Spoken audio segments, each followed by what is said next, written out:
Okay, well, good evening, everyone, and welcome to another session of Renaissance Lives. Today, dedicated to the Italian painter Salvatore Rosa, who lived between 1615 and 1673. Rosa was an enigmatic and flamboyant figure who became famous both as an artist but also as a poet and satirist and author of particularly obscure and difficult subject, and also 17th century artist who had kind of brush with the concept of the sublime. Now, to discuss Rosa in much more detail, I am joined by the author of Salvatore Rosa, Paint and Performance, Helen Langdon. Helen is a distinguished art historian who has worked for the Education Department of the National Gallery, the British Museum, and the National Portrait Gallery. She's also the editor of the Renaissance and Baroque section of the Macmillan Dictionary of Art, and she has extensively written on Caravaggio, on Claude Lorrain, and on Salvator Rosa for quite a while, since I think her PhD was on Rosa. And her interlocutor is indeed very well known to you. It is Paul Taylor, who is curator of the photographic collection of the Warburg Institute. And without further ado, Paul, if you want to start the conversation. Great, thank you very much, François. So you've been working on Rosa since your PhD, Helen. Maybe you could tell us something about what attracted you to Rosa in the first place. Well, I think in the first place I was attracted and intrigued by Rosa in very much the same way as his 17th century admirers were. He was one of the most intriguing, fascinating, charismatic personalities of the entire Italian 17th century. I think too that I was drawn to him because he's a very multi-talented artist. And I came into art history through English literature, and I liked the idea of writing on a painter who was also a poet. And Rosa is a major satirical poet. You know, he's not just a painter who wrote a bit of poetry. He's the major Italian satirical poet of the 17th century. So I liked the idea of painting and poetry going together. That very much attracted me. But he was also multi-talented, virtuoso in many other ways. You know, he was a very fine musician with a good contralto voice. He was also a truly famous actor. And I think there's a sort of point in Rosa's career when he could have been an actor rather than a painter. So I liked all the multidisciplinary stuff. I also liked the idea that Rosa was a phenomenon as much as a painter. And, you know, people at the time were intrigued by his eccentric ways of carrying on. And they still are really intrigued by Rosa's bizarre personality today. You know, the words that always describe him in his own time are spiritoso, bizzarro, and these words that summon up a sort of very eccentric character. I think the other thing that drew me to writing this book all these years later is that in the interim, I've been working on Claude and Caravaggio. And of course, they never say anything, you know, they're totally silent artists. Whereas in the case of Rosa, there's a wonderful richness of material. It's, you know, just such a relief for a historian. You know, there are very good biographies by people who knew Rosa well and liked him and knew him at different stages of his career, by Baldinucci and Passeri. There's also all the poetry, which is intensely personal. You know, Rosa never writes poetry about anything except himself. So you've got a big body of poetry that's very, very personal. Then there's also, of course, above all, the letters. And the letters are phenomenal. You know, they really do deserve to be better known. They're an extraordinary source for Italian 17th century art historians. And they're now available in a wonderful translation by Alexandra Hoare, which has a really stunning scholarly apparatus. So you can find out who any of the sort of minor characters and the minor problems in Rosa's letters. And I think what's so great about the letters is that unlike the letters of stodgier 17th century artists one can think of, Rosa's are extremely personal and vivid. You know, he throws everything into the letters. They're full of the texture and feeling of everyday life.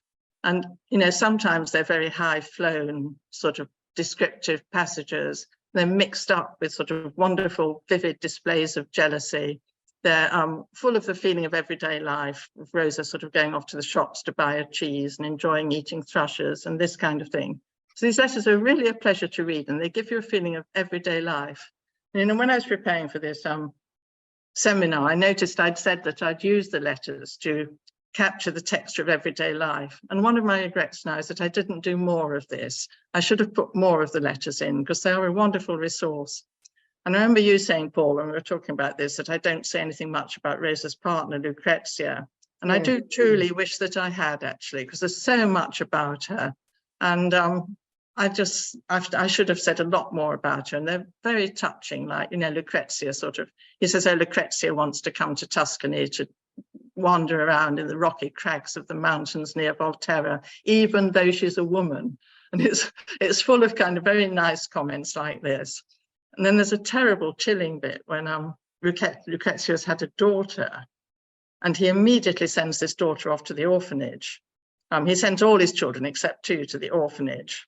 And he says, you know, we took the baby out in the middle of the night and dumped it at the Innocenti. And he said, and then he says very chillingly, he says, but Lucrezia is perfectly all right and is sitting up in bed, drinking chicken soup that's far too expensive. And it's full of this sort of stuff, which I can't think of anything like it in the 17th century. But my favorite letter at all is when Rosa says he's not going to mess around being a Stoic, which is a wonderful piece of writing. So when his first child died, Rosa was absolutely devastated, and he's in a state of deep grief. And somebody obviously said to him, you know, look here, Rosa, you're supposed to be a Stoic, couldn't you behave a bit better? And he completely loses his temper, and he says, you shouldn't believe anything that is written about the philosophers of antiquity, because I am in no way inferior to Socrates or Zeno or Chrysippus or Aristippus, and I want to grieve. And, you know, this voice is so strong and so powerful that, you know, I can't think of anything so vivid and direct, really, in 17th century writing. So it's all this material attracted me. Just breaking in at one point, I mean, getting back to the structure of the book, one of the things that I know you decided when you were writing the book was that you were going to focus on these more literary aspects of Rosa, and you were going to push the landscapes to one side. Could you tell us a little bit more about why how and why you took that decision? Well, I had a terrible time taking that decision, actually, because the landscapes are obviously the most beautiful things that he did. I mean, I think he's a wonderful, wonderful landscape painter. Mm-hmm. And I struggled with this for quite some time. But then I thought, I've got this huge amount of material, and Rosa painted an awful lot. You know, it's a really big corpus of works, as well as all this literary material. And I thought, what I'm going to have to do is find one thread to run through and describe his career. And I decided to take the idea of self-fashioning and to discuss Rosa's strategies for self-promotion. Because I think as a person, the most remarkable thing about him is how vain, how ambitious, how self-seeking he was, and how he's constantly pushing himself forward. And it must be one of the most coherent careers of self-presentation ever. So I decided to take this thread.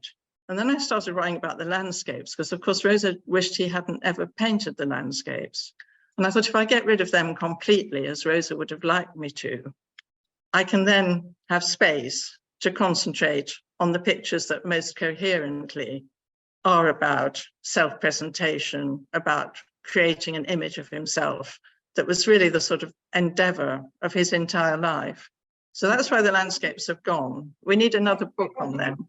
Well, that'll be nice, but can I ask a question? And that was he actually making more money off the landscapes, or was he making equal amounts of money off the histories? And if he was making equal money off the histories, why did he paint the landscapes?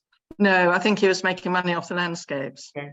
All right. It's what people always wanted, was the landscapes. And, you know, there's descriptions of Rosa standing in his studio, totally furious, saying they're always coming here and asking for landscapes, you know. And a lot of his most celebrated history paintings he had to sell or give to Carlo de Rossi, who was a banker who supported him throughout his career. So Rosa could paint really weird things, and he always knew that Carlo de Rossi would take them, but the general public wouldn't. So he's painting landscapes. Okay. Anyway, just getting back onto self-fashioning. I mean, you know, he came from Naples, and you know, to what extent did his Neapolitan origins have, you know, an impact on his ideas of self-fashioning and his ideas of himself? Well, I think that Rosa and Naples is very interesting, actually, because he was, you know, he trained with three major Neapolitan artists, Racanzano, Falcone, and Ribera, and he's particularly indebted to Ribera for the lasting qualities of his art. And I think all the way through his career, you can tell that Rosa was a pupil of Ribera. And, you know, he paints these very dark, expressive, gloomy paintings. And there's a wonderful bit in Michael Kitson's introduction to the exhibition in '73, when he says, when you've looked at Rosa and Ribera for a long time, you suddenly get a passionate desire to go and look at Girl and Dio. And I do see this, you know, they do begin to get you down after a bit. So he's always recognizably Neapolitan, but he also uses the strangeness of his Neapolitan persona. I think throughout his career, you know, Rosa was very proud of his Napolitanità. And he obviously fascinated people in northern Italy because you're very aware of Rosa's physical presence all the time. You know, he was very, very dark. He had long flowing black hair, very dark eyes. And Passeri says that Rosa was mezzo Africano. You know, he was so dark that you could mistake him for a North African. And he talked in this extremely vivid Neapolitan way, and he was connected with the Neapolitan theatre. And I think he uses his Neapolitan charm all the way through his career, so sort of some strange, sort of dark, charismatic figure.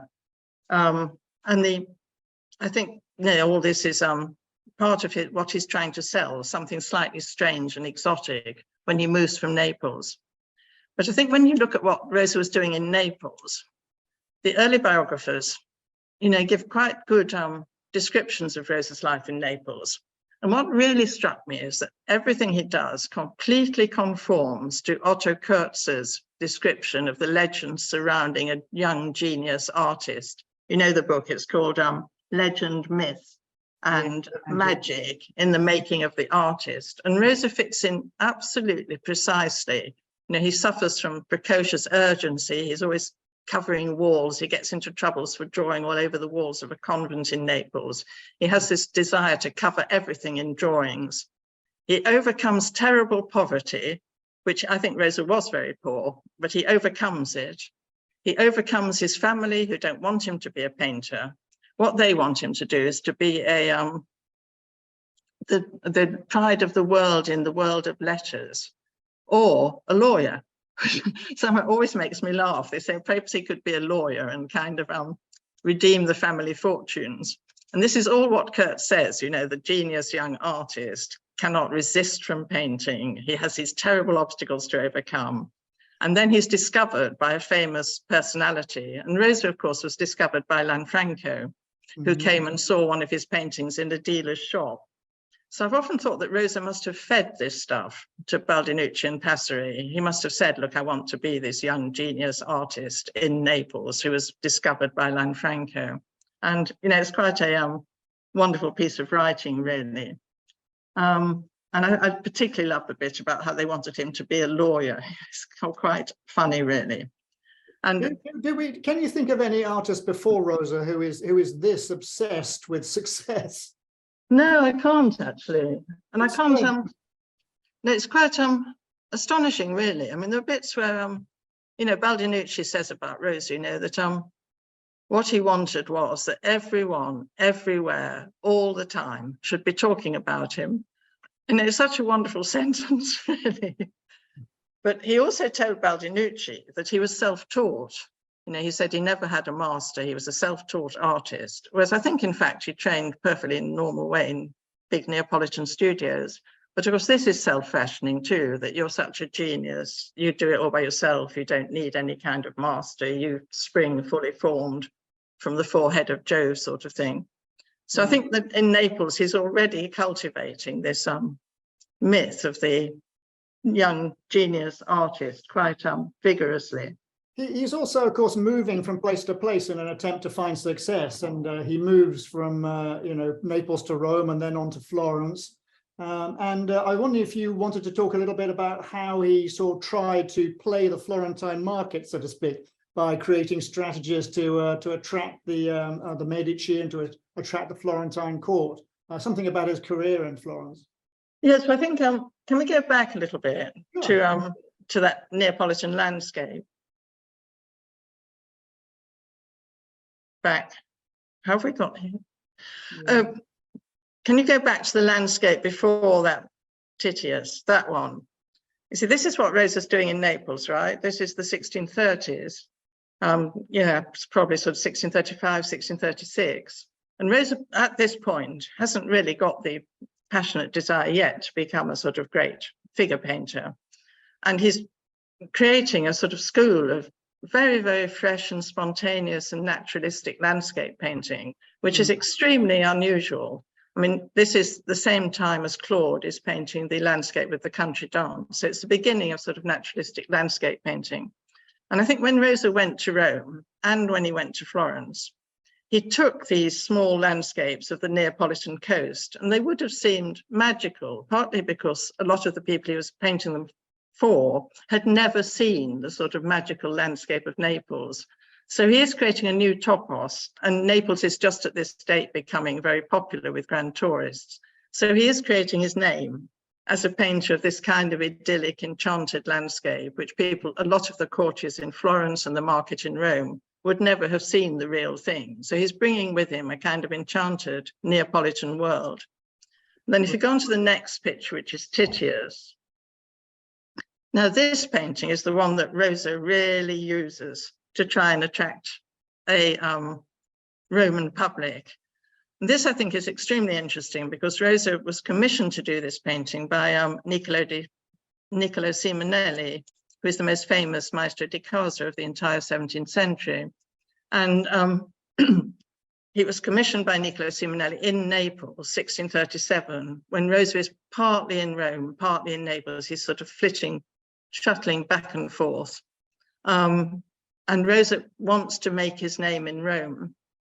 So what he does is he paints this really quite big painting of Titius, and it's displayed in the yearly exhibition in the Pantheon, which Rosa first makes use of in 1637, but which becomes an established moment in his career. You know, he uses this public exhibition, I think, more than any other artist ever had done.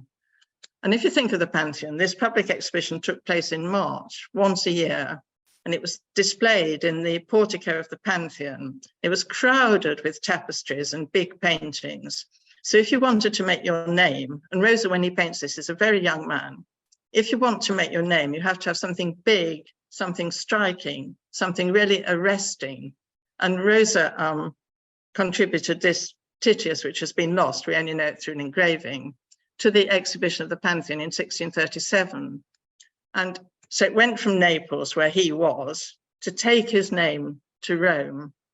And it's really a strategy that Ribera had also used. You know, Ribera had made his name with a huge and very gory painting of St. Bartholomew, which he displayed near the Palazzo Reale in Naples, and everybody talked about it. So Rosa is taking the strategy from Ribera and also the subject matter. And this subject is one that artists used to make their names. You know, it shows that you can paint the human figure, that you can paint a complicated pose, that you're in home with classical mythology. And, you know, it's a perfect show-off subject. And so Rosa sends this off to Rome, and it's displayed with a poem by Simonelli, in which he says, you know, Rosa, the great painter, the fiery genius, is here revealing himself as the Demosthenes of painting. And Rosa at this stage, you know, is only, oh God, I can't ever do maths. He's quite young anyway, he's in his 20s. So this is how he's trying to attract a Roman clientele with this extraordinary, and the painting was very, very successful. You know, it did create a great stir. I was listening the other day to a dealer actually talking about how to make money to artists. And he said, if you want to make money as an artist, create a commotion. And I think this is what Rosa's doing here. He's creating a commotion at this public exhibition. So, but having said that, Helen, you were just saying that he was really making his money from the landscapes. So yes, certainly. I mean, this presumably didn't help him sell landscapes. It's a different kind of, it's more about his reputation, isn't it? Yes, it is. It's much more about his reputation, actually. Yeah. I think the landscapes, when he gets when he goes to Rome, he does get quite well known as a landscape painter and as a genre painter. And Passeri says, you know, Rosa painted these paintings that were very attractive. They were of lime kilns, seaside scenes. He says, but they were very low subject matter. So I think Rosa didn't want that. He didn't want to be just someone who was successful with low subject matter. So he paints this extraordinary high subject matter, which everybody was talking about. And of course, it was commissioned by Niccolo Simonelli, who was very, very good at promoting young artists and placing their works and getting their names around. So it's a brilliant piece of propaganda. But you are right. I mean, it wouldn't have helped with his making money. No, it wouldn't. What about his sort of moving in the world of the academies and building up his reputation through his literary work and how that then fed back into his artistic reputation? Well, that's very interesting, because when he's doing this, right, we're now in the 1637, 38, I don't think Rosa has really had any idea yet of becoming a poet. He hasn't thought of that. But what does happen is that he decides that success is coming too slow. You know, he's very annoyed that people aren't talking about him more. And by this date, he's settled in Rome. So he does two things. One is he starts attending the literary academies, and he does get to know a poet who was then famous called Antonio Abati, and he starts mixing in literary circles in the academies. This is Rome in the 1630s. But of course, the main thing he does in Rome at this time is the theatre. You know, Rosa decides to become known as a famous actor, and he achieves it. You know, he sets up a little band of actors, and they go wandering around the streets of Rome at carnival time, presenting satirical pieces. And Rosa becomes a famous actor, and he brings Neapolitan parts to Rome.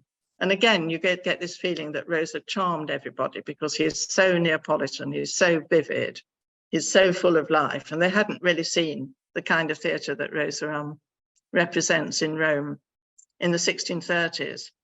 So by the end of 1639, Rosa is a famous actor and more than a poet. He then, however, goes off to Viterbo with his patron, and he stays in that Viterbo for several months with Antonio Abati. And Abati is quite horrified because Rosa suddenly starts writing poetry. And Abati says, no, he's not supposed to be writing poetry. I didn't know he was supposed to be a poet. And Rosa really sort of sets on Abati and starts imitating his satires and kind of creating his own status as a poet. But this is really when he gets to Florence, he starts competing seriously as a poet. And again, that is, you know, to create a bigger circle of connoisseurs and to win double laurels. I think it's partly a Florentine idea, actually, you know, that Vasari goes on about famous painters who have also been poets. So I think this is pushed in Florence really more than Naples and Rome. Okay. But I mean, at the same time, I'm still sort of intrigued about how you have this man who's earning his living from painting landscapes and then creating this whole persona and reputation around being a poet and a history painter, where he's catering to a fairly small clientele, it appears. It seems to be more a matter of him trying to earn fame, you know, within this tiny, you know, circle than to support himself. I don't know. I find this this contradiction sort of rather fascinating about him. Really, he was obviously vainer than he was greedy, basically. I think by this date, right, we're only about 1614. Of course, Rosa goes to Florence as court painter. Right. He's court painter to the Medici. So in Rome, he's an independent painter, and he's selling his paintings from his own house. You know, he has his wall decorated with genre paintings, battle paintings, landscape scenes, and he's doing all right. But then he has a terrible row with Bernini, and I think that's partly why he decided to accept this invitation from the Medici court. So when he gets to Florence, I mean, he's not really making his money as a landscape painter. He is doing commissions for the Medici. And I think when Rosa got there, he's invited by Giancarlo de' Medici in 1640. And I think that Rosa had every intention of being a brilliantly successful court painter. You know, he didn't manage it because he got fed up. But I think he could have done it. He had all the gifts. You know, he painted very fast, and speed became a kind of marker of a successful artist in these years. You know, he's always in the letters saying, "I paint fast," and this was a sign of distinction. He also charmed everybody. You know, he was a very good musician. He could sing, he could play the lute, and we're told that he charmed Ribera and all his sons with his playing of the lute. He was also a brilliant actor, and I think it's just possible that Giancarlo de' Medici, who was Rosa's major patron in Florence, had been attracted to Rosa as much because of the theatre as he was because of his paintings. I think that's at least possible, that he wanted an actor, and Rosa did a lot of performances for Giancarlo de' Medici. He also, of course, was, you know, Rosa went to a slum school in Naples, but he did get a proper education, and he was perfectly capable of indulging in conversazioni at court, of entertaining the Medici courtiers with very sophisticated conversation. He's also completely capable of working out a complicated iconographic program. And he did some big decorative schemes for Giancarlo de' Medici, which, you know, only somebody with a considerable amount of learning would have been capable of doing. So I think he sets off, you know, meaning to do everything, to do battle painting, complicated iconographic schemes, decorating Medici palaces, portrait painting. He's not really meaning to be just a landscape painter. But when he's in Florence, doesn't he also start painting the witches' pictures as well? This is something that he's doing outside the court. Is that, have I remembered right? Yes, I mean, that's very important, actually, because he has this, you know, really big success as a court painter. But Rosa, he doesn't get on with the courtiers. Okay. It's quite sad, really, because poor old Rosa, he arranged these sort of huge banquets for the courtiers, and he wanted to get on. You can see he meant to triumph in the Florentine court. So he arranges these huge banquets, and everybody comes and eats all his food. But then when he sees them next day in the street, they cut him dead, because, you know, he is a slum painter from a slum background in Naples. So he doesn't quite have the social success he wanted to have. And he gets fed up of the court, you know, he wants to go and live by himself, to paint what he likes, when he likes, with his own friends. And because of this, he has to really create a new circle of patronage. You know, you can't be a painter without a circle of patrons. So what he does is he enters very, very vividly into the world of the Florentine academies. And he even sets up an academy in his own house, the Accademia dei Percorsi, which is really an academy devoted to the promotion of Salvator Rosa. Now, this academy is quite interesting because, as you were saying a minute ago, he had to get patrons from outside the court. And the Percorsi are both within and without the court. You know, most of its members are courtiers, they're Medici courtiers. And Giancarlo de' Medici sponsored their theatrical performances. But at the Percorsi, they were freer, they could joke and laugh, they could have a good time. And for them, Rosa started painting this kind of subject, you know, strange paintings of witchcraft, which appeal to a sort of learned clientele of his friends in the Florentine academies. And this one, of course, which is in the National Gallery, is perhaps the most famous of Rosa's witchcraft paintings. And they're done really that he's trying to attract a circle of patrons outside the court, to build up a reputation for novità, to do the kind of paintings that learned intellectuals would enjoy discussing in the evenings while they're taking people around their collections. This painting, actually, we know belonged to Carlo de' Rossi, who I mentioned as having saved Rosa a lot of times on his financial situations. And de' Rossi had this at the end of his collection. So you went round, and it was covered with a taffeta curtain. And at the end of a tour of de' Rossi's collection, you pull back the curtain, and here is this extraordinary witchcraft scene. And you can imagine them all standing around and discussing the details and wondering what on earth it means and working out the allusions and the quotations.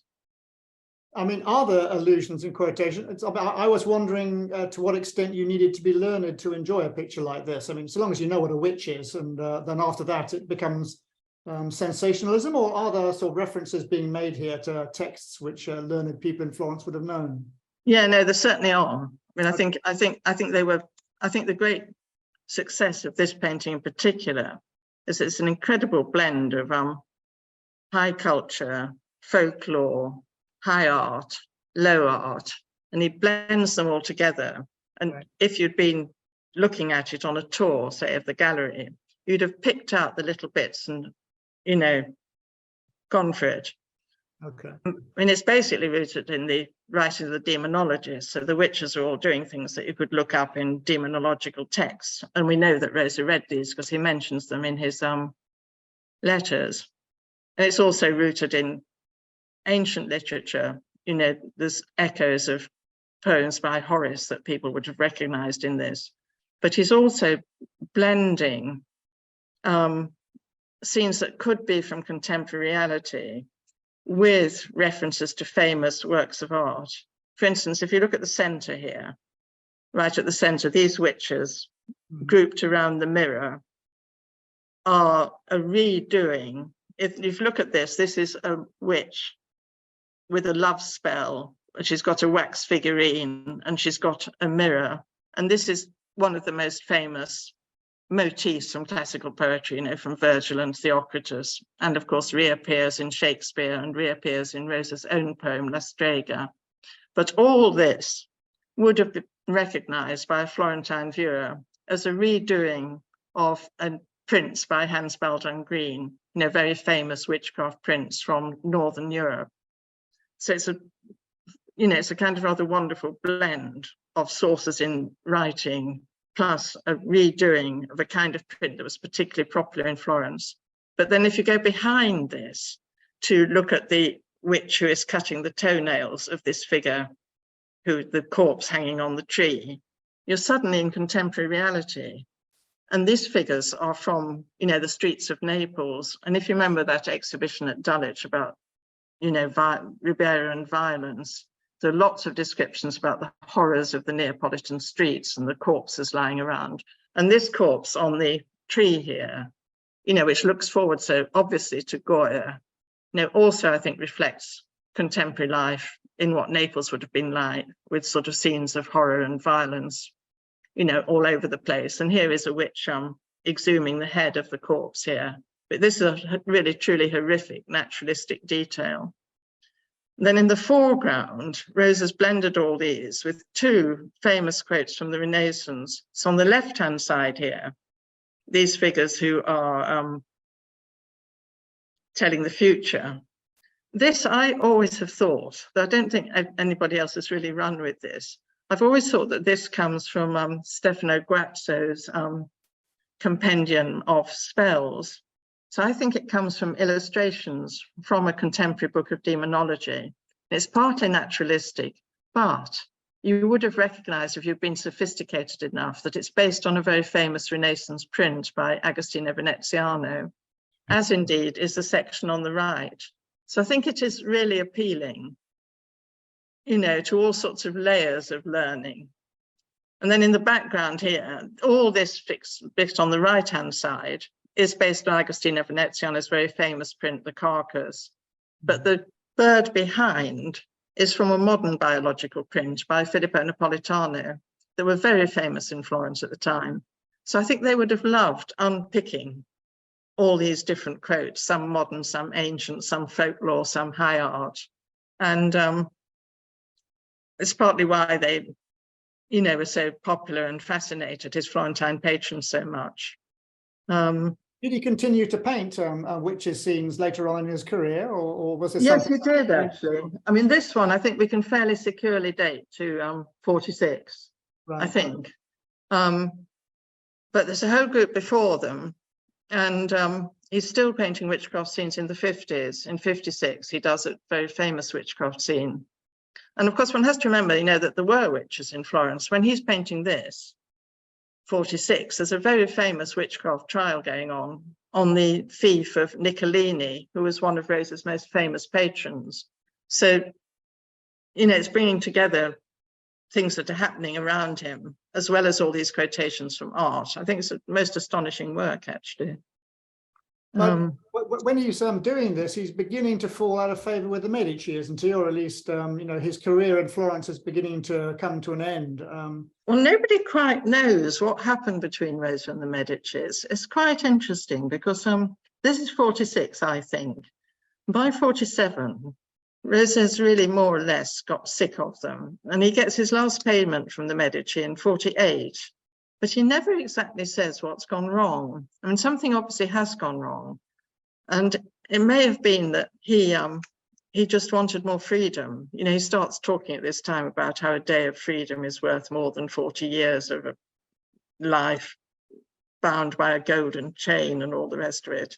So I think he wanted to spend his time with his friends and paint what he liked when he liked, and not be kind of subjugated to the Medici any longer.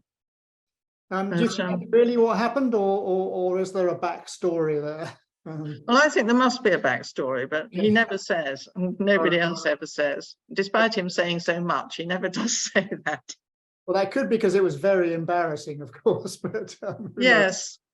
Yeah. Well, I think he didn't like the fact that he got mocked. You know, he did want to be a big social success, and he never quite made it at the court. Right. And is that the reason he went back to Rome, do you think? Or I mean, why did he go back to Rome? I think he went back to Rome because he wanted to shine on a bigger stage. I think he found Florence a bit stifling. And there is a very interesting letter from a friend of Rosa's called Cosimo Brunetti, who says that Rosa was annoyed because people said to him, "It's all very well shining in Florence. Florence is just a very small pool. What will happen to you if you go to Rome? You'll sink without trace." And I think Rosa found this extremely, Brunetti says that Rosa couldn't take this. You know, he wanted to prove that they were wrong and to shine in a much bigger pond than the pond of Florence. So I think that's partly why I went back to Rome. In a way, it doesn't puzzle me at all that he went back to Rome, because I think he'd finished with Florence, really. At this time, Naples is bigger than Rome, isn't it? Yes, it is in population, yes, but not really in status. Culturally. Yeah, okay. But anyway, so you know, what are his strategies when he comes back into Rome to impress himself on the city? Well, he's the first thing he does, which is quite funny. Passeri, who's Rosa's biographer, and who's always very respectful to Rosa and obviously liked him, but he is also always poking fun at him, and he's always going on about how Neapolitan Rosa is. And he says when Rosa gets back to Rome, he strides through the streets with a liveried servant carrying a silver sword, because this artist always behaved with, what's the word, with unspeakable Neapolitan vulgarity. So he goes prancing around saying how great he is and how famous he is. And then he refuses to accept any money for his paintings because he says he doesn't paint them to be sold. What a lot of nonsense. He paints them for his own pleasure. And he sets off really behaving extremely badly, trying to establish himself as a persona in Rome. But after this is just the beginning of Rosa trying to get known in Rome. After this, he pulls himself together and he creates a very, very careful display of both a painting and a satire. And he decides to do a painting that he's going to show at the Pantheon, which is his painting of Democritus. And he also, at the same date, paints a satire called writes a satire called Painting. So he has this sort of two-pronged attack, showing himself this great satirical poet. And he was very, very famous in in Rome as a satirical poet. You know, he's famous a poet preceded him, and Rosa in his house, he had a special room for reciting the satires, which he kept completely bare of any furniture, so that you could see that this was a stoic satirist who is reciting his satires. He also kept in the bathroom a wonderful silver bowl that somebody had given him to show his contempt for worldly wealth. You know, he's got this bowl just in his bathroom. This is to show that he is a Stoic and despises all these things. So he sets up this house where he's going to show off his career as a satirist. And at the same time, he leaves Rome for quite a long period to produce this painting, which I suppose is probably Rosa's single most famous painting. And Rosa paints it in conditions of great secrecy. You know, he allows nobody to see it except Simonelli. And I think possibly he would have let his best friend Ricciardi see it. And it's painted in complete secrecy. Then he brings it back to Rome and just puts it on show at the Pantheon, where he'd showed the earlier Titius. And this painting has a most phenomenal success. You know, it is really the talk of the town. And Rosa really made himself known in Rome through this painting, Democritus. Now, this painting, what it shows is Democritus sitting under a tree, grieving.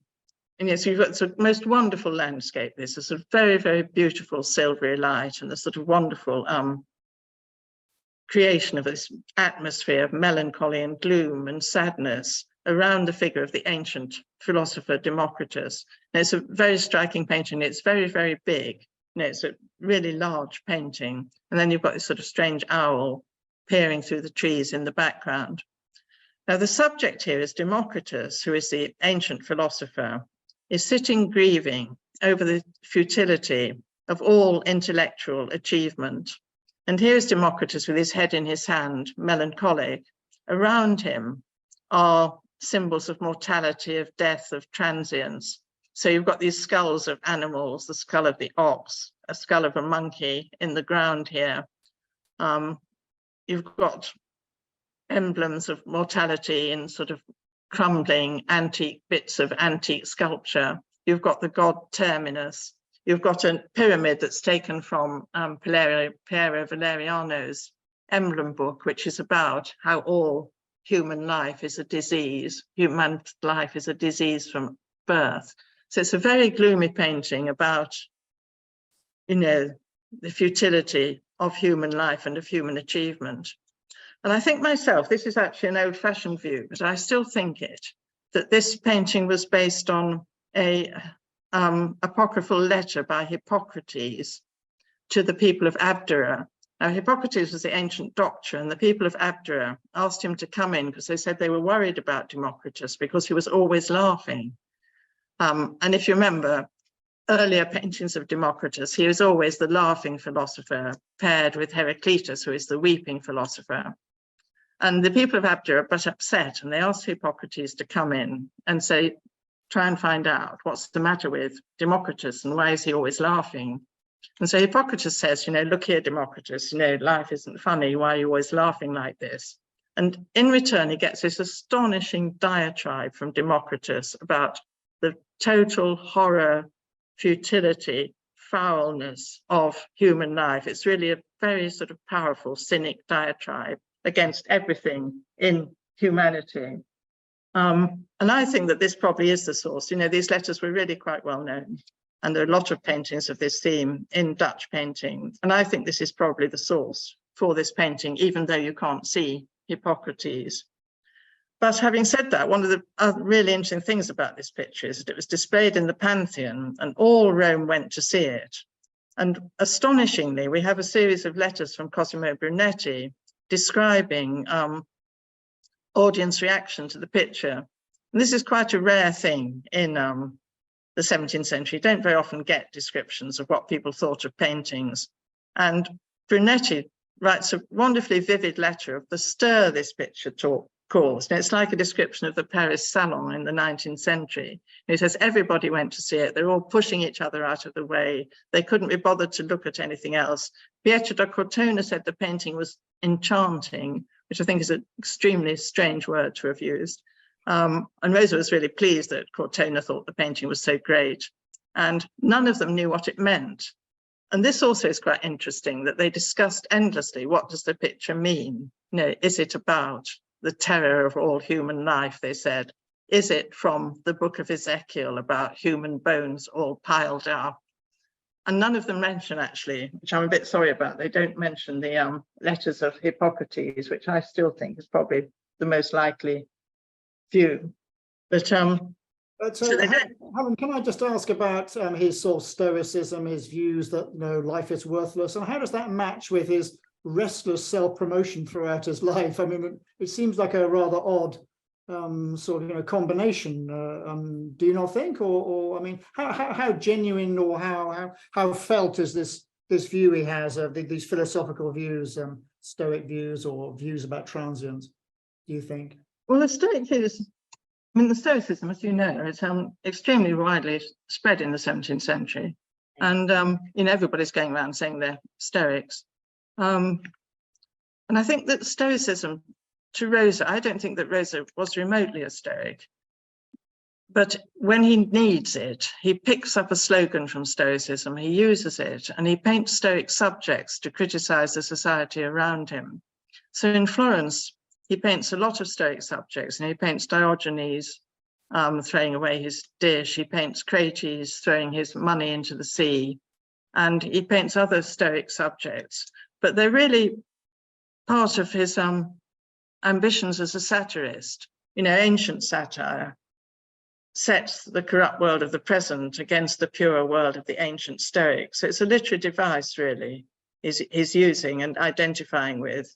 But it is a persona. I mean, I don't think one is meant for a single minute to think that Rosa was remotely a Stoic. I mean, Rosa had a great time and he enjoyed his life and was a happy man with lots of friends and parties and fun and jokes, There's a wonderful bit at the end of his life when he writes to Ricciardi and he says, I wish we could go back to Florence where we had so many books and so many jokes. And it's very touching, really. So I think Stoicism was a kind of literary weapon for Rosa and is part of the way he wrote his satires. And the subjects, of course, are partly, some of the Stoic subjects he did were done for the Medici because they're part of a way of praising the Medici court. And then the theme of transience, again, is a very common literary theme in Florence, in particular in Florence. Where the great poet Ciro di Pass turns up in the middle of the 1640s and spreads around the Vanitas poem. And a lot of Rosa's paintings, I think, are inspired by Ciro di Pass and his concept of vanity and transience. So I think although Rosa paints these things, he has a good time. Yeah, anyway, we're into the last 10 minutes now. Oh, so perhaps you could tell us something about the 1660s, because I know you think that this is a fascinating period of his career.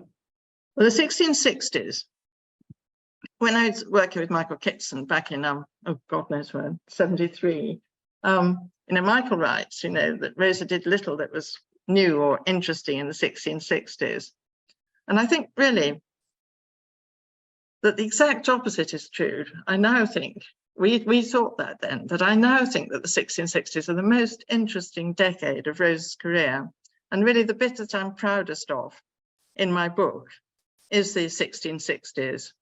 And I think what happens in the 60s, and one reason why I chose a chronological development for this for my whole book, is that I wanted to show that Rosa has these themes and subject matter, but they're very much in response to the intellectual interests that he's picking up from the people around him. And this point is more important than it sounds, because I don't think that Rosa had a philosophy. I don't think he had a coherent viewpoint or a coherent body of work. Rosa's often been described as a painter of dissent, but I don't think he was. I think what he liked to do is go with the flow, to pick up striking images from contemporary literary worlds. And he does this really wonderfully in Rome in the 1660s. And the two trends that Rosa picks up in the 60s are really the world of science. He's very much, I think, into the world of Athanasius Kircher, the great Jesuit scientist who had the Collegio Romanum in the center of Rome with a sort of extraordinary display of machinery and mechanical objects, wonders, magic lantern displays, all this kind of thing. And I think Rosa really brings into art a lot of the world of Athanasius Kircher. This painting, for instance, on the screen at the moment, which is Saul and the Witch of Endor, I've always thought might have been inspired partly by a magic lantern display in Kircher's museum. So I think in the 1660s, Rosa is absolutely trying to put himself in the forefront of this scientific world that is newly flourishing in Rome, with all this interest in magic, marvels, prophecies. And he goes on painting the philosophers of antiquity, as he had done in Florence.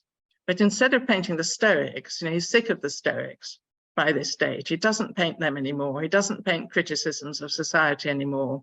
Instead, he paints these sort of wonderful heroes of pre-Socratic philosophers, like the Empedocles, who's sitting on the left-hand screen here, throwing himself into Etna. I think it's the most wonderful painting. And this is very much up to the minute with contemporary scientific thought. There's a lot of interest in volcanology, in Etna in particular, in the philosophy and science of the earliest days of humankind.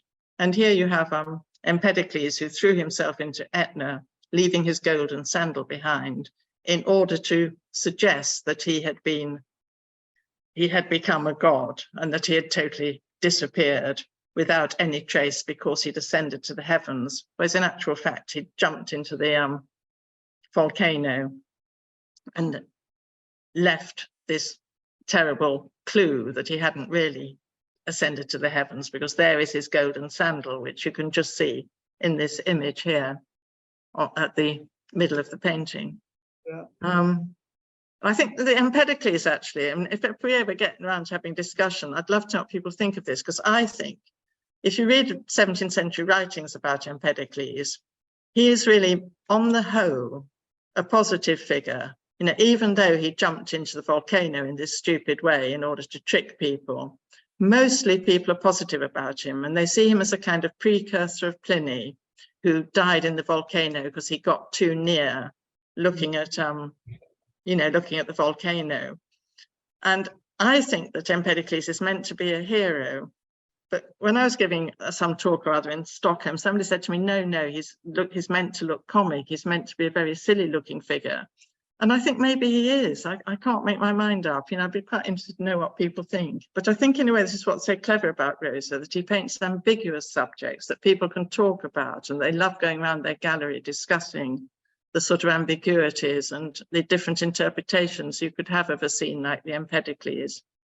The same, of course, is true of the Saul and the Witch of Endor. I wonder if you could say something about his originality as in choosing his subjects, because he doesn't often go for the sort of the common subjects which everybody else does. I mean, he's always inventing these extraordinary. He is. I mean, look at this one, for instance. This is Pythagoras emerging from Hades. And Rosa wanted to make a name for painting novità, for painting new subjects, things that nobody had ever seen before. And he says that nobody has ever seen this subject in painting before. He said it shows Pythagoras, blah, blah, blah, and other ridiculous antics of those ancient times. And you can never quite sure what he thinks of his own subjects, actually. They're sort of deeply ambiguous. But one point I really would like to make quite strongly is that Rosa's subjects are very rare. Nobody else has painted them, but they are not obscure. An educated public would have known what they were. And Rosa doesn't usually go in for very complicated iconography at all, actually. If you know what the painting is, they're straightforward, and there they are. And if he wants to add some symbols, he leaves through Alciati or he leaves through Reaper, and he plonks some symbols in that would be quite easy to find. And he's not a complex iconographer in the way that, say, Poussin was. So a painting like this is a very, very unusual subject, but he's telling the story completely straightforwardly. And, it's very striking use of wonderful bits of landscape light and color, chiaroscuro. And he tells the story quite amusingly. And if you know the story here, Pythagoras went off to hide in Hades because he wanted his followers to believe that he'd gone down to Hades. So he went off to hide in an underground cave for a year. And while he was there, he found out what was going on in the outside world by asking his mother, which always makes me laugh, actually. So the idea of Pythagoras' mum sending him a lot of letters down saying, this is what's happening up here. But then after a year, he comes out and his followers are all thrilled to see him because they think he's been to Hades. And, you know, Rosa does tell this story totally clearly. I mean, Pythagoras has got this horrible, malicious, sneering grin on his face, and they're all enraptured at the sight of him coming out of the cave. And it's a very strange, peculiar subject. But of course, it did have overtones of the idea that resurrection itself is a trick. So it sort of has quite sinister implications for the Christian religion. Was it taken from Diogenes Laertius? Helen? Yes, it is. Yes, it is. Is that one of his most common sources for? Yes, it is actually. And he doesn't go into rare sources. I mean, Diogenes Laertius is one of the absolute most prominent ones. Yes. Okay. Well, we're coming down to the very last moment. Do you mind if I just quickly talk about the one? Yes, of course. Because one of the things that intrigues me about Rosa is how dark his pictures are. And when you compare his paintings to the prints that he made after them, the prints normally have a much higher sort of, you know, relative tonality. And if you go on to the next one, François, the next year, I mean, here, for example, you can see the face of Democritus. Yes, that's right, Democritus, very well. But in the print, you can see it clearly enough. But then in the dark, it's extremely difficult to see what's going on. I mean, my own impression actually is that these paintings have darkened a lot since he painted them.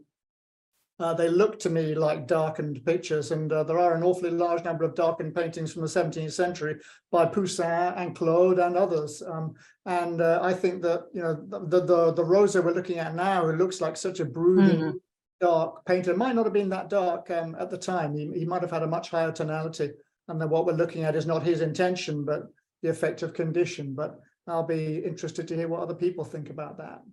There is one very interesting letter from Rosa. I think it's 1666, where he writes to Ricciardi, and he says, he's talking about landscape actually, and he says, "I'm very glad to hear that these paintings of mine are going to the bad, because I don't want, I'm perfectly happy to forget that I ever painted them." He said, "I think it was some problem with the priming." Oh, interesting. Okay. Which is quite interesting, actually. But I don't, you know, he obviously was aware that he hadn't painted them properly, you know, that they were all darkening. Yeah, well, some people's paintings, you know, darkened a great deal in their lifetime. And, you know, there was a Dutch painter called Jan Caspar Smit, and he used to paint his pictures and they went dark really quickly, and people complained. And he said, "Well, okay, so you haven't got the painting that you bought, but I haven't got the money that you gave me either. So what are you complaining about?" So, yeah, I think people were aware that pictures could go wrong, and I think the Rosas have. But yes, it's quite difficult actually, because I mean, a lot of the landscapes, a lot of the beauty of the landscapes is there's a very brilliant passage by Leandro Ozzolo saying that Rosa actually never painted a storm. You know, you think of them stormy landscape, but he doesn't paint storms. He paints the bit before or the bit after a storm. Right. And a lot of his things have got these sort of threatening grey clouds coming in that are very beautiful, but you know, they might be darkening. Yeah. I did ask Dawson once if Mercury and the Dishonest Woodman in the National Gallery, if that had darkened. He said no, it is in pretty good state and would have looked like that. But, you know, a lot of them do have these storm clouds that might not be real appearing in them. Yeah, no, I mean, there are one or two in the book that still look, you know, sort of pretty good. But by and large, I think that probably they have gone a bit. Well, it happens. Yeah. Anyway, there we are. We've been talking for an hour. So yes, on this note, I talk about that. It's time to invite the audience to pose their own questions. So you can do this in two ways, either by using the reaction button and raising your hand, and then I will ask you to unmute. Or if you prefer, you can send me your question through the chat and I will pass it to Helen. And in the meantime, Helen, if I can ask you a question. The more you talk about Rosa, the more he looks like Castiglione, perfect courtier. And the problem when you're a courtier is that you shouldn't work with your hands. And that's a problem when you're a painter, because still in the 17th century, you need some assistant, you need a workshop. And this aspect of the making of painting tends to be a little bit occulted, at least in the way Rosa has fashioned himself. But would you have any comments on that? Well, I think the whole question of Rosa and his workshop, whether he had a workshop or a studio, is very fascinating. I mean, Rosa certainly was, very keen to have his paintings copied. I mean, he encourages this a lot, and he certainly works surrounded by a circle of copyists, assistants, pupils. But he didn't have a sort of big organized workshop, and he also seems to make completely contradictory remarks about this. At one point, he says that he I can't remember the exact phrase now, but he says, I've never taken pupils because I have never mastered painting, and I don't want to make money through somebody else's labor. I mean, it's a rather extraordinary statement, actually. And then the next week he says, this has all been sketched in by one of my many assistants. And it completely contradicts himself. And he sort of feels he wants to say he's never mastered painting. He doesn't want to have pupils because he wants to be this solitary genius. But obviously he did have people. And he says, you can tell that although this has been sketched in by many of my assistants, you can tell that I did this painting and that the figures are mine, even if you were blind. So he obviously did have copyists working for him, and sometimes they collaborated, and sometimes he touched up copies. And he certainly had one or two pupils. I mean, it's all very complicated, actually. Okay. But Okay. Well, to continue the conversation, I don't see any question in the chat at the moment. When you were showing the Titus at the beginning, it looked very much like the Laocoon kind of upside down. Yeah. That first picture, and it also reminded me of Poussin's first attempt to be known, which was his Erasmus, his martyrdom of Erasmus, very gory altarpiece. That was at the beginning of his career. And basically, if you look at the career of Rosa from a distance, he has been doing some kind of Poussin style of painting in his own style. And only at the end of his life does he get a commission for an altarpiece. But in your book, when he reacts to that commission, it's clear that that's what he wanted from the very beginning. Is that so? Is that correct? No, I think that is correct, actually. I think that is correct. I think the interesting thing about Rosa's, taking a very, very personal stance about the art market, who he worked for, who he priced his paintings for, the use of exhibitions, trying to create his fame. He is carrying out a sort of one-man revolution in the way the independent artists worked, which is very, very fascinating. But he doesn't ever question what painting is. He does totally accept that the highest form of art is history painting, the painting of the nude, the painting of big figure subjects. He completely accepts that. If you remember, Caravaggio once said, there's as much skill in painting a basket of fruit as there is in painting the human figure. Well, Rosa would have never said that. He would have never made a revolutionary remark like that at all. He totally accepted the critical canons of his age. There's a wonderful bit in Francis Haskell's book, Patron and Painters, actually, where he says that Rosa carried out a quite astonishing revolution in complete conformity with the critical canons of his age. And I think that's right, actually. I think what he wanted was to be accepted in the public arena of Rome with an altarpiece in a church with nude figures coming out of the painting, totally what Italian art theory said was the sort of greatest form of art. And of course, it's quite surprising in a way that Rosa didn't get more commissions for altarpieces, because, he is a good painter, and his altarpieces, well, some of them are hideous, actually, but some of them are fine, and much worse painters got commissions. So it's quite surprising. And he did do that chapel in Santa Maria in Monte Santo, where he painted for free 5 big altarpieces, because he was so keen to have altarpieces in Roman churches. And then he sent some altarpieces to Milan, and he writes off to Ricciardi, he says, everybody in Milan thought my altarpiece are absolutely great. You know, I'm now famous, blah, blah, blah, blah. I'm really a great painter of altarpieces. But Passeri says, we do not know what the Milanese thought of them. He sort of completely dampens this. So I think Rosa did want to be a totally conventional, successful public painter, really. Okay, thank you. We have a question from Beverly Brown. If you can unmute yourself. Yeah, you got it. Okay, great. First, Helen, thank you for a really interesting talk and a very interesting book. And I'm quite interested in the fact that you've gone on a lot about his self-presentation and the way that he wanted to be perceived, but you haven't talked at all about how he represented himself in his own self-portraits, which I know have rather controversial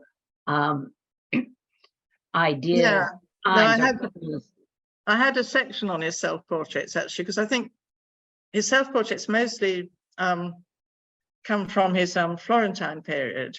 And they are an astonishing, I can't think, an almost unparalleled, what do you call it, campaign of self-presentation. And he doesn't paint himself at all, as most 17th century Italian painters present themselves, you know, sort of worldly, sophisticated, self-assured. Rosa paints himself in a variety of poses and personas, usually outsiders. And they're, you know, they're very fascinating, the same way that Rembrandt's self-portraits are. They're always different personas, different people, taking up different attitudes. But whereas in Rembrandt's case, we don't know what Rembrandt's self-portraits were for, we do know where Rosa's went and why he did them. And there's a whole sequence of them in Florence, which he gave them to friends. And I think this was partly because he wanted to get his name about. He wanted his paintings to be shown in big collections. He wanted to display his generosity and magnificence. So he gives a lot of self-portraits to people, and they demonstrate different persona that is developing in Florence. So here you've got two. On the left-hand side, there's Salvator Rosa's Pasquariello. If you remember, I was talking about how Rosa became known as an actor in Rome. And this painting is now in the National Gallery, by the way, on show. And I think it's a fabulous painting. I think it's one of the best things he ever did. And it really shows this side of Rosa. You know, it's a kind of quite funny painting because you sort of, it's big for a portrait. You're looking up at him, and there's something just slightly ridiculous about his beard and his moustache as he looks out at the world. And he's in his actor's dress. He's got his black stocking cap, his big buttons, his short cape, a very jaunty sword. But right at the middle are these tattered gloves, which are a tour de force of painting. They're wonderful, but they undercut the sort of whole meaning of the portrait, you know, the sort of courtliness of the portrait. So I love the portrait of Pasquariello because it's, Pasquariello was a Zanni, which is a role in the Commedia dell'arte, which pushes on the plot and is full of witty jokes and jests. And Rosa you know, everybody loved Rosa's portrayals of Pasquariello. So showing himself here as an actor, looking out at the public, mocking them slightly. This is also Rosa the satirist. And I think he's also slightly undercutting Florentine court portraiture. You know, this portrait does remind me of Bronzino, you know, that portrait by Bronzino in Washington of this slightly sort of arrogant, self-assured young man looking out disdainfully at the people in front of him. And I think there's a hint of that in Rosa. And one doesn't know what the gloves mean. You know, they're torn gloves, whereas Rubens, of course, paints his portrait in very elegant, worldly gloves, and they're usually symbols of nobility and masculinity. Whereas Rosa, right in the middle of the painting, has these very prominent torn gloves, which I think are connected with roguery, with poverty, and with Neapolitans. There's a very famous Neapolitan bandit, Mico Passaro, who was famous for wearing torn gloves. And I sometimes think that Rosa is deliberately referring back to that. Now, the other portrait here is Rosa as painter and poet. And this he painted for Giulio Maffei, who was a friend of his, whose villa he used to stay in. And this shows another aspect of Rosa. And he's here with the arrow of satire and with his paintbrush. And Rosa, by this date, was very much lauded as painter, poet. And the masses of poems addressed to him as the famous artist crowned with double laurels. And if we could just go back to the battle painting, which is before this one, this is really interesting self-portrait, because Rosa here, this is the first painting he did for the Medici, was done not for Giancarlo, but for the Grand Duke, and was to celebrate the birth of a Medici heir. So he paints this wonderful battle showing, bringing sort of Neapolitan violence to Florence. But right at the side, he includes his self-portrait. And I think it's just so brilliant, because this is Rosa in his first commission saying, here am I, Rosa, poised at the beginning of my spectacular career that's just about to take place. And if you look at this, if you can see it, I hope people can see it, he's carrying a shield on which is written in the words Sarò, which of course comes from his name, Salvator Rosa, but also means I shall be. So here he is saying, here I am at the start of my career, and I shall be, I shall go on when all this Medici nonsense has gone off. My art shall survive. And I think here too, as Rosa is a learned painter, he's very aware that Phidias, you know, the famous Greek sculptor, had included a self-portrait in his Battle of the Amazons. So he's making a reference here to ancient art, and like Phidias, including himself. And the shield sort of reflects Rosa's name and face out to the public before him. So these are really a sort of extraordinary sequence of self-portraits that Rosa did mainly in Florence. I think there might be one later on that I'm not quite sure whether it was done in Rome or Florence, but basically they're a Florentine thing, and he's putting over a multifaceted personality in the 1640s, laying claim to different kinds of fame, you know, as warrior, as poet, as satirist, as painter, as actor, as bandit. They're an amazing group, really.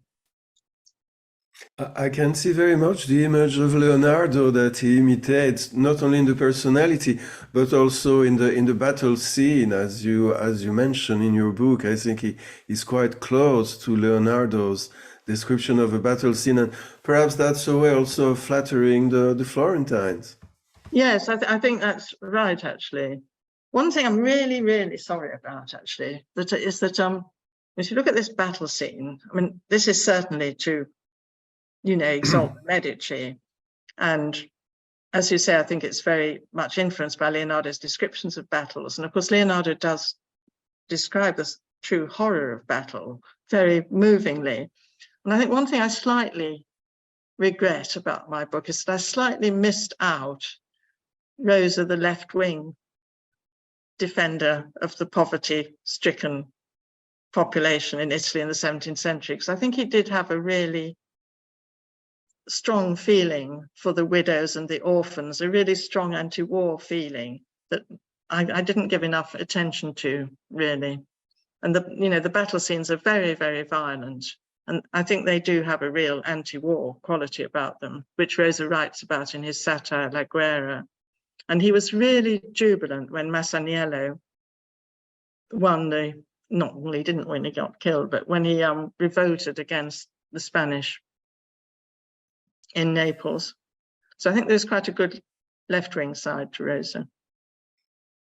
That makes him a very complex person, a mixture of a Russell Brand, Johnny Depp, and yes, someone with ideals. Well, there's that wonderful sentence. Can I just tell this wonderful sentence? There's one wonderful sentence when he's talking about patrons who buy pictures of beggars. He says, you know, I don't have any time for them because they love to see in paint what they hate to see in real life. And it's a wonderful sentence, actually. Mm. Well, and ask a question, François. You were saying, Helen, that he's a very learned painter, but I mean, is it not that he's read a number of books very closely, but not a very large number of books, if you see what I mean? I mean, if you put together his entire library, would it fill more than a shelf? Yeah, I think it would, actually, because he read a lot of contemporary stuff as well. I mean, he was up in you know, Neapolitan, he brought with him a sort of small library of Neapolitan dialect literature, which he spread around Florence. And I think, I mean, he obviously didn't have much of an education, but I think he had read the classics, and he's always saying what he's read to Ricciardi. And there's a very brilliant sentence at the end of Baldinucci's life. I can't remember it exactly, but he says something like, Rosa was a wonderful painter because of all the good books that he had read, which Right. somehow is so touching, actually. I must look it up properly, but it's something quite close to that. But of the subjects in his paintings, you were saying that many of them come from Diogenes Laertius. We see he's using the Old Testament here as well. Which other books does he have recourse to for his subjects when painting? He uses Herodotus quite a bit, actually, in the 1660s. He sort of moves over into Herodotus. And of course, Ovid he uses a lot. He has a real campaign of painting Ovidian subjects in the 1660s. But no, you're right. I mean, he's not using anything particularly unusual, really. Right. I was very intrigued on the same subject about the representation of witches. Does he represent the knowledge of the class that condemns the witches, or does he really represent how these things happen? I have the feeling that there's so many classical quotations, you were mentioning Veneziano, Raphael, antique sculpture, that it's so much a representation rather than a document of what was happening, if you see what I mean. Because normally, I think in the scholarship on popular culture, there's the view of the inquisitors that say what is the thinking of these people, and there is what is happening in reality. And I have the feeling that Rosa is more on representing what the common ideas about witches of the time, where he had perhaps some picturesque detail from things he observed in Naples. You mean he's not painting real witches? Yeah, exactly. Did he know real witches? Would he hang out with these kind of people? Yeah, well, you see, I think he probably did know real witches, actually, because, you know, Niccolini, who bought that painting, who was the patron of that picture in the National Gallery at Tacci at Lockery, he had a very famous witchcraft trial going on his fief at exactly this time. And Okay. I think it's quite difficult, actually, to tell what Rosa himself thought, really, because, you know, Naples, before Rosa goes off, I mean, Jacopo van Swanenberg had got heaved up before the Inquisition for painting witches, so it's quite a dangerous thing to paint. Whereas Rosa is now in the 1640s, and he can paint this without anybody charging him with anything. And I've kind of thought an awful lot about this. I think this is just on the cusp, really, that it's just become possible in this time to make a joke, which it wasn't possible before, but it's just sort of moving into being possible to make a joke about witches. And Baldinucci tells us that, you know, when he was, he's a friend of Lorenzo Lippi, who is a friend of Rosa's, who wrote a long poem about witches. And Baldinucci says, in the evenings, for a most pleasant entertainment, we all used to get together and give him ideas for motifs to put in his painting. And this picture always looks like that to me. You know, they might have all got together and come up with more and more extreme ideas for Rosa to include in his painting. But Nice. but witches were, you know, he would have known. I mean, he may very well have been present at exorcisms and things. But Helen, surely Baldwin's prints of witches are also sort of, you know, I mean, they're not taking them terribly seriously, are they? Or do you think they are? I don't know. No, I think they are. Okay. Okay. No, You mentioned the National Gallery portrait, by the way, Helen. And I know that lots of people think that that's a portrait of Rosa, and you don't. And maybe you could tell us why you think that. Okay. No, I think yeah, we haven't got that one. If you go to the National Gallery now, this painting of the Pasquariello is hanging with the National Gallery at Tacci, at Lockery, Meliora, Silentio. They're quite close to each other. And if you go and have a look at them, my main reason for thinking that the National Gallery one is not a self-portrait is that they're not of the same person. Was this Okay. is definitely of Rosa. Was the Nascigaron picture doesn't look like it. I mean, if you look at their noses, they're completely different. So is their mouths. So are their eyes, actually. I don't think it's the same person. But apart from that, there's some quite good documentary evidence against the idea of it being a self-portrait. And it was bought by Niccolini in 1641. And then a few years later, it's listed in his inventory as a painting of philosophy, which accompanied a painting of poetry, which is now in the Wadsworth Athenaeum. And they're not mentioned as self-portrait until the end of the 18th century, when it was shown at a big exhibition in Florence, along with the pendant, which was then thought to be a portrait of Lucrezia. Mhm. And on the back, at that date, was written, this is a self-portrait of Salvator Rosa. And on the back of the Lucrezia, in a bit of old lining, is written, this is a portrait of Rosa's mistress as a sibyl. She's very garbled because she's not a sibyl, she's poetry. And so I think it's from these very garbled late 18th century inscriptions that this idea that this is a self-portrait has arisen. But Okay. then Niccolini obviously didn't think they were. Fair enough. It's an awful pity, and I think it's a pity. It would be nice if it was a self-portrait. Okay, well, on this note, I don't see any more question in the chat nor any raised hands, so it might be just time to thank you very much, both you, Helen and Paul, for the time we spent talking on Rosa. Thank you, everyone, for being there.